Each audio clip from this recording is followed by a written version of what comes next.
Good morning, everybody, and welcome to another episode of Coffee and Tea with AARP Connecticut, our biweekly conversation and with which AARP staff and volunteers talk to Connecticut decision makers about policies and programs that are of interest to older residents. My name is John Erlingheuser, and I'm the Senior Advocacy Director for AARP Connecticut. And I'm very pleased to be joined today by one of our great AARP Connecticut volunteers, Mr. Jim O'Brien. Hey, thanks for being with us today, Jim. Why don't you tell the Welcome. folks that are watching today a little bit about yourself, what you do with AARP, and a little bit about your background in general?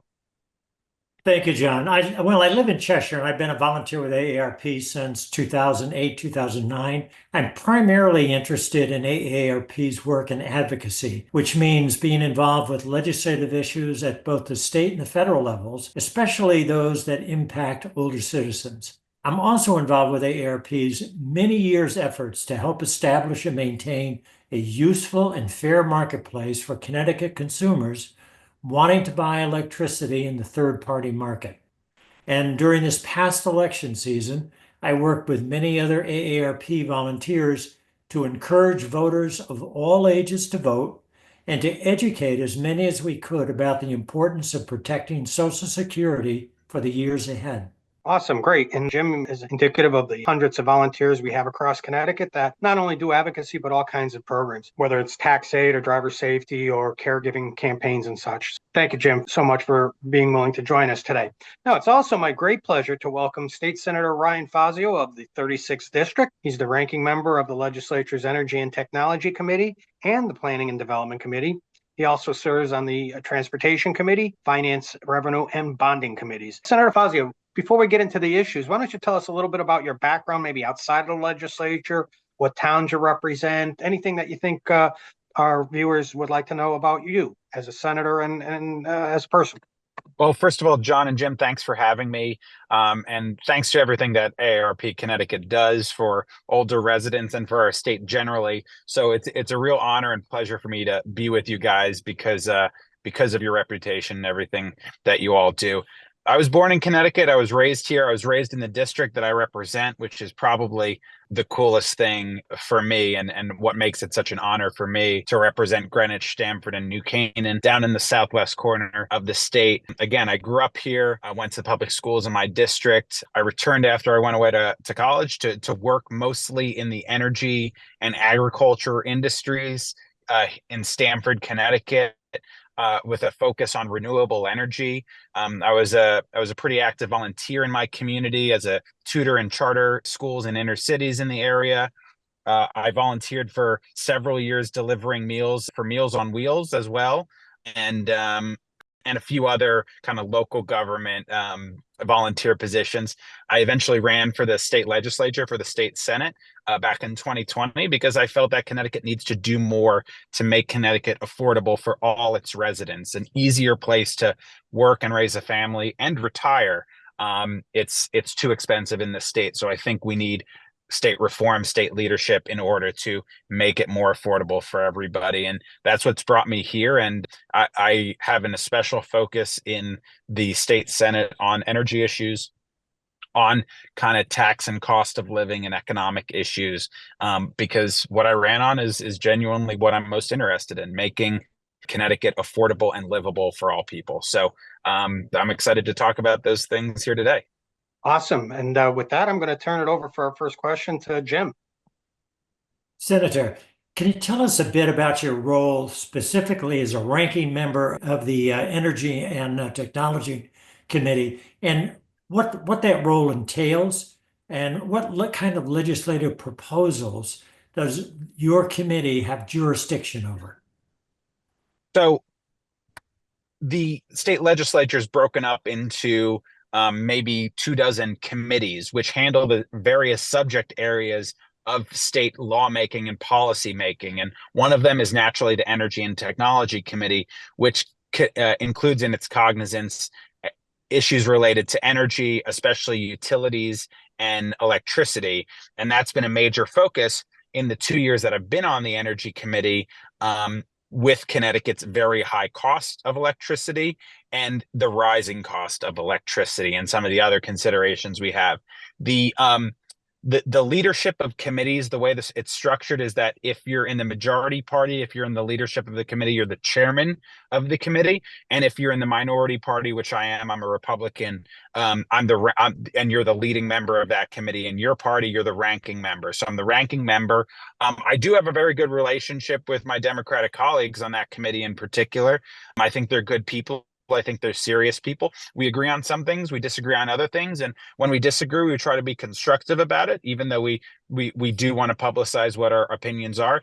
And when we agree, we try to come together and get things done. And I'm proud that in my first year as the ranking member of the Energy Committee, I was able to co-author and pass Senate Bill 7 in 2023, which AARP Connecticut testified in many respects positively in favor of, and we appreciate that that activism and that leadership of John and others, because we believe that that bill would strengthen oversight of the utilities and protect our consumers in the state from any overreach, any abuses potentially from the utilities. So that was, I think, a positive step in the right direction in 2023, but we still have to do a lot more to reduce electricity prices. In Connecticut, we now have the third highest electric rates in the country, after Hawaii, which is an island, and after California, which has lost its mind. So we need to make changes here. And I co-authored a 5-point plan, an energy plan that I believe, I'm very confident rather, will reduce energy rates in the medium term and the long term. Among other things, it will take away the public benefits charges from your electric bill. That's basically a hidden tax that's funding roughly 40 different government programs that are funded now through your electric bill. It's not necessarily delivering electricity to your home to light or heat or cool your home. It's funding government programs. Maybe some of those programs should exist, but they should be funded the same way any other government programs are, through the normal budgetary process where there's a spending cap, where there's a reevaluation of those costs every 2 years to assess how they're doing. So, and there's several other items that I think would help reduce costs, and that's part of the 5-point plan. But I'm going to continue fighting for that plan, and I hope we can maybe come together in the next couple of years to move the ball forward on some of those proposals. That's great. So, yeah, that's great, and I'm glad you have some ideas, and I know we'll probably support. As we always do, we support some things, and we don't always support others. And when there's big omnibus bills, but we are always willing to work with folks to try to get to a common ground as much as possible. So we appreciate that, and we know you're always open to that, Senator. So we talked a little bit about that, but now let's kind of go a little bit out of order here. So what other priorities other than that 5-point plan do you think we can have that are not just that are with the Energy and Technology Committee that, maybe not be a part of that 5-point plan in any of the other areas, whether it's gas or water or the telecom industry or cable or anything like that? Do you see anything major coming up in 2025 in that front? I think we're gonna figure that out pretty soon. I mean, again, we have good relationships across the aisle in the Energy Committee, and we're going to confer. The thing is that the four of us in the leadership of the Energy Committee have been working together for a couple of years now. So we generally know where each other stand. I could probably answer 90% correctly what my colleagues believe. And so we kind of understand what we've been able to do, where we can come together. But I think there's some other areas, like trying to ensure that we're not overly subsidizing energy demand. So we're not draining more electricity from the energy grid, given that we're seeing rising demand and rising costs in the first place. So we don't want to artificially subsidize for some well-connected parties energy demand. And I hope that that's something that we might be able to come together on in the next couple of years. Whereas, sometimes we don't always agree on how to subsidize or not subsidize certain sources of energy generation. So that's one area that I'm looking for as potential for compromise in the coming years, because if you subsidize demand for certain people, it's going to increase costs. And if you're worried about a shortage of electricity generation in this state in 10 or 20 years time, which we are, then subsidizing more demand is only going to make the grid more fragile. And we see in other states what a fragile grid with too much demand and too little supply leads to. It leads to rolling blackouts. and in a cold area of the country, we cannot accept that. I mean, older residents will be the people who suffer most from that. So shoring up the security of the grid needs to be a top priority. It's not an option. We can't accept things like rolling blackouts or instability of the grid. Everyone has to be able to count on their lights turning on, their AC turning on, or their electric heat turning on as much as possible, all times of the year, all times of the day. And that's so critical, Senator, particularly, that's some of the things that I always bring to the legislature and the Energy Committee, because our members, particularly our older members, are very susceptible to weather-related illnesses, whether it's not getting overheated in the summer or not keeping the thermostat up to where they should have it in the winter to try to conserve money. And the health implications are just so tremendous and severe with that population. So these things are so critical. Senator, this summer we saw a big spike in electric rates. And I know that you probably have proposals to deal with some of that or all of it. We know that rates for the standard service are going to rise because of generation and supply. What are some of the ways you think Connecticut residents can help control and reduce their cost of energy? Well, listen, there are going to be some options for individual consumers to manage costs. For instance, if they're lower income, they can ask their utility about the resources available to them through the subsidized lower income energy assistance programs. Additionally, they should be aware of Energize CT and the available third-party suppliers. But if they do shop around for third-party suppliers, they should also know that every 6 months when the standard service rates change, that sometimes the traditional standard service supplier goes back to being cheaper, and they can switch back away from their third-party supplier at no cost to the standard service. So they can shop around for energy supply as well. Certainly they can look different appliances, insulation, but that's costly because that's an investment.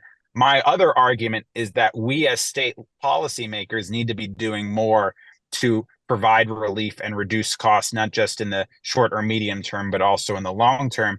One of my proposals last year was with Representative Buckby and other Republicans was to use some of the one-time federal ARPA relief to reduce the public benefits costs, the one-time public benefits costs in our electric bill. Unfortunately, that proposal was not accepted, and that one-time federal money is pretty much going to go entirely away on December 31st. But there's other things I think that we can do to provide relief in the medium term or the long term, which I'm obviously happy to discuss at any point. And there's more information about those proposals on my website, senatorfazio.com. Great. And I want to stress again that energizect.com website. Senator, we do a program. Jim is one of our presenters, how to understand your electric rates and how to choose a supplier. And we always stress that that's the only place people should go to shop for a supplier. They shouldn't really ever respond to direct mail or phone solicitations. They should go to the marketplace where the state funds it and ratepayers fund it, and it's comparative and well done. And because of the great work of the Energy and Technology Committee, we spent a lot of years making sure that there are protections in the market for people so that, like you said, they don't have a cancellation fee, when they want to switch from one supplier to another. And so there are a lot of protections that we built into that market. And we thank the Energy and Technology Committee and yourself for all the work in that regard. So let's talk about, we talked a lot about energy. We talked about the high cost and the plans that you have. And we're so grateful of the fact that you have great plans. And we do love the fact that the Energy and Technology Committee, I would say probably along with the Aging Committee, are one of the most bipartisan committees that there are in the legislature. I know it's really great to see both sides working together, and we do appreciate that as well. But you're on so many other committees. I don't know if any of that's going to change in 2025, but what other priorities do you see? I know you talked about tackling the high cost in Connecticut. What other priorities do you have as a legislator for that might be of interest to our members? Yeah, I'll give you 3 others that are, I think, very big topics, but important topics. So one is healthcare access. I think we need to do a better job in this state at ensuring that there is healthcare access and also a little bit more affordability in healthcare. We have something in Connecticut called Certificate of Need, which is basically a permission slip that is required from the state government in order to expand or make any major change to services in the state. I understand some of the arguments in favor of having that under some circumstances, but in the aggregate, under the current system, it entails a lot of delays for providers who want to expand services, hospital beds, MRI machines, CAT scan machines, and so on. And I think we should be welcoming more competition in healthcare supply because that's going to help patients get access and improve care and actually reduce costs. If there's more competition, you can reduce costs. So I think we need to reform that certificate of need process, that permission slip process, which has been shown in evidence to reduce access and increase costs. If we reform that, I think we can improve access and reduce costs. I also think we need to do a lot to protect these fiscal guardrails, these constraints on overspending and overborrowing for the state government, which have enabled us to limit the tax increases in recent years in Connecticut. Connecticut residents face the second highest tax burden in the country. And the reason for that is many years of overspending and overborrowing and overpromising.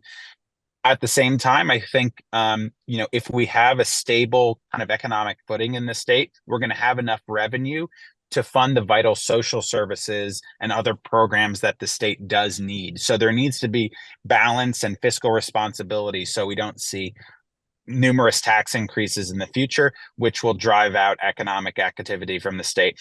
Finally, I think that we need to explore limitations to property taxes in this state. Other states have a property tax cap. Connecticut has the second highest or the third highest property tax burden in the state, according to reporting from the New York Times, among others. That's especially burdensome on older residents who don't see as much cash flow and are relying on their retirement savings and are very deeply burdened by these property taxes. So other states, what they've done is they've reduced some of the costly unfunded liabilities on towns and cities, which ultimately transfer them to residents in the form of property taxes. And then they limit how much property taxes can rise into the future, which in the long run will reduce the property tax burden as a percentage of people's incomes or their savings. So again, keeping on the topic of making Connecticut affordable and improving quality of life for everybody, I think there's some big topics that need to be tackled by state leaders. That's some important stuff, and you're going to have your hands full and have a busy session, I know for sure. Jim, why don't you take our next to the last question, and then I'll wrap us up with anything else the senator has on his mind. Senator, when you talk with folks from your region, and they ask, "Gee, how can I stay in touch with what's going on in the General Assembly, aside from just trying to follow it in one of the newspapers?" What do you suggest they do? Well, I try to keep my constituents as updated as possible. I send roughly an email every 2 weeks giving updates about major legislation coming through the legislature. You could sign up for my email distribution at senatorfazio.com. There's a couple of boxes where you can input your email and your first name if you'd like to. So you could always use me as a resource, or follow me on Facebook or on Twitter at Ryan Fazio if you use that. But I think keeping in touch with your state legislator, wherever you might live in the state, is a good way. I think most state legislators respond to their emails, and you can go to their website, their legislative website, maybe to sign up for their email distribution, their email newsletter as well. But I think some of the local media is probably the most important way to keep updated about what's going on in state government. It's one of the reasons why, it's important for local media to stay alive, because that local and state knowledge of what's going on, places like Inside Investigator or the CT Mirror, among others, focus on state issues. They're good. They're solid newspapers that focus on state issues. But it's also the responsibility, I think, of us as sitting lawmakers to keep people updated. And I try to do that through my email newsletter every 2 weeks, roughly. Thank you. And Senator, we certainly do appreciate the fact that the legislature does public hearings, at least anyway, in a hybrid way, because it's just made it so much more accessible. We have a lot of volunteers and members that we encourage to come up and testify in Hartford, and we like the ability to do that. But we also like the fact that now folks can testify and have their voices heard, remotely. So, God willing, we'll keep that feature going. So That's Senator, a great point. That's a great point. No, and we appreciate it, and we appreciate your accessibility to our members and to our volunteers. So before we wrap it up, is there anything else you'd like to impart with our folks here coming on the close of 2024? Well, I just think it's, I always reflect. I just was reelected and I get to serve another 2 terms. And it's such a great honor to represent the people of my home district. And I think it's such a great honor for all my colleagues to represent their constituents. I feel so lucky to be able to have this job. I think there's so much opportunity to make Connecticut the best place possible. And I think we just need the right reforms and the right plans and leadership in state government in order to make Connecticut as prosperous, as affordable, as desirable and easy a place to live as possible. And I've really appreciated all the work and advocacy of AARP Connecticut and you, John and Jim, in making Connecticut a better place, and hope we can do a much better job in the years to come of realizing that goal for all Connecticut residents. Well, we certainly do appreciate it, and we appreciate your work. We're happy that you're coming back. And we look forward to working with you in not only on the Energy Technology Committee, although we'll spend a lot of time there, but also in all the other work that you're doing.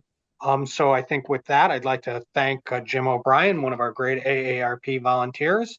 And I'd like to again thank one final time Senator Ryan Fazio for all he does.